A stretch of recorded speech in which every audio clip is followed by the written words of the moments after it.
جان کبھی قبروں کے دیدار سے بھی بارشیں برستی ہیں، نہیں حضور کے حجرے انور میں سراغ کیا گیا، سراغ کرنے کی دیر تھی کہ اللہ نے فوراً بارش عطا فرمائی۔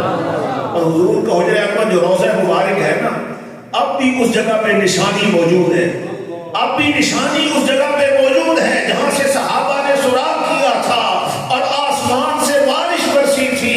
بلکہ میرے آقا کا مقام تو بڑا بلند ہے، حضور کی امت میں ایسے ولی گزرے ہیں، ایسے علماء گزرے ہیں۔ علامہ شامی حنفی مذہب کی عظمت کو بیان کرتے ہوئے ان علماء کا ذکر کرتے ہیں جنہوں نے حنفی مذہب اختیار کیا تھا۔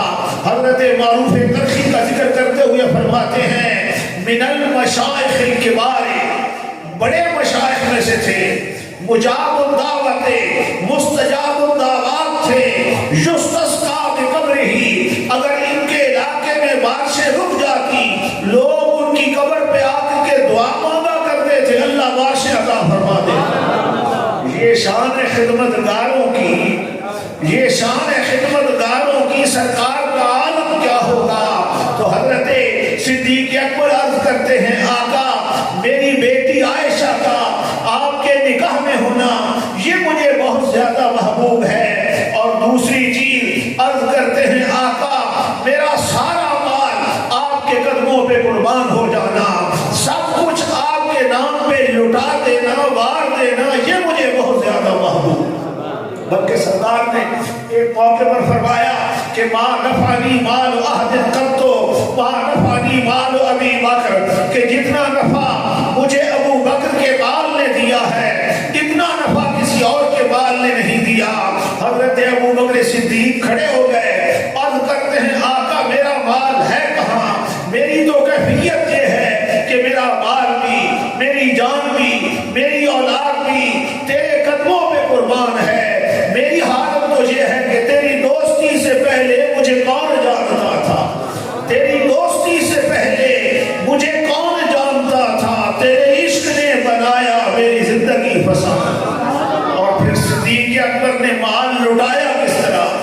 میرے آقا غزوہ تبوک میں جانے لگے، حضور نے اعلان فرما دیا کہ لشکر اسلام کو اسلحے کی ضرورت ہے، سامان خورد و نوش کی ضرورت ہے، سواریوں کی ضرورت ہے، ہر بندہ اپنی طاقت کے مطابق حصہ ڈالے۔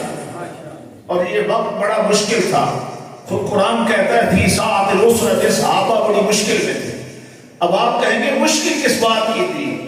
مشکل اس بات کی تھی کہ جو غلے تھے گھروں میں اناج تھا وہ ختم ہو چکا تھا، فصلیں تیار کھڑی تھی ابھی اٹھائی نہیں گئی تھی، مشکل یہی تھی، مشکل مرحلہ یہی تھا۔ قرآن کہتا ہے بڑی مشکل میں تھے، میرے آقا نے اعلان کر دیا، صحابہ گھروں کو چل پڑے کہ گھروں سے مال جو کچھ آقا نے فرمایا ہے اس پر عمل کریں، مال لے کر آئے۔ حضرت عمر یہ سوچ کر نکلے کہ ہر بار میدان صدیق اکبر کے ہاتھ رہتا ہے، ہر بار بازی ابو بکر لے جاتا ہے، ابو بکر کے مالی حالات اتنے اچھے نہیں ہیں، اس لیے اس دفعہ میدان میرے ہاتھ آئے گا۔ حضرت ابو بکر حضرت عمر گھر پہنچے، مال کے دو حصے کر دیے، آدھا مال رکھا گھر والوں کے لیے، آدھا میرے آقا کے قدموں میں پیش کر دیا۔ حضور نے فرمایا عمر کیا لے کے آئے ہو، گھر چھوڑ کے کیا آئے ہو؟ عرض کرتے ہیں آقا میں نے مال کے دو حصے کر دیے، آدھا رکھا گھر والوں کے لیے، آدھا آپ کے قدموں میں نچھاور کر دیا۔ میرے نبی نے فرمایا عمر بیٹھ جاؤ، حضرت عمر بیٹھ گئے، اتنے میں وہ رفیق نبوت بھی آ گیا، اتنے میں تاجدار صداقت بھی آ گیا۔ کس شان سے آیا، کس آن سے آیا کہ مال تھوڑا ہے، کچھلی میں بدا ہوا ہے، بہت تھوڑا مال ہے، لیکن صدیق کے تن میں جو کپڑے ہیں وہ بھی نہیں ہیں، ٹاٹ کا لباس پہنے ہوئے ہیں، ٹاٹ کا لباس پہن کر آئے ہیں، کانٹوں کے بٹن لگا کر آئے ہیں، حضور کے سامنے مال رکھتے ہیں۔ سرکار نے فرمایا صدیق لے کے کیا آئے ہو؟ عرض کرتے ہیں آقا میں نے گھر میں تو جھاڑو دے دیا ہے، میں نے سوئی بھی نہیں چھوڑی، اپنے تن کے کپڑے بھی اتار کے تیرے نام پہ وار دیے ہیں، قربان کر دیے ہیں۔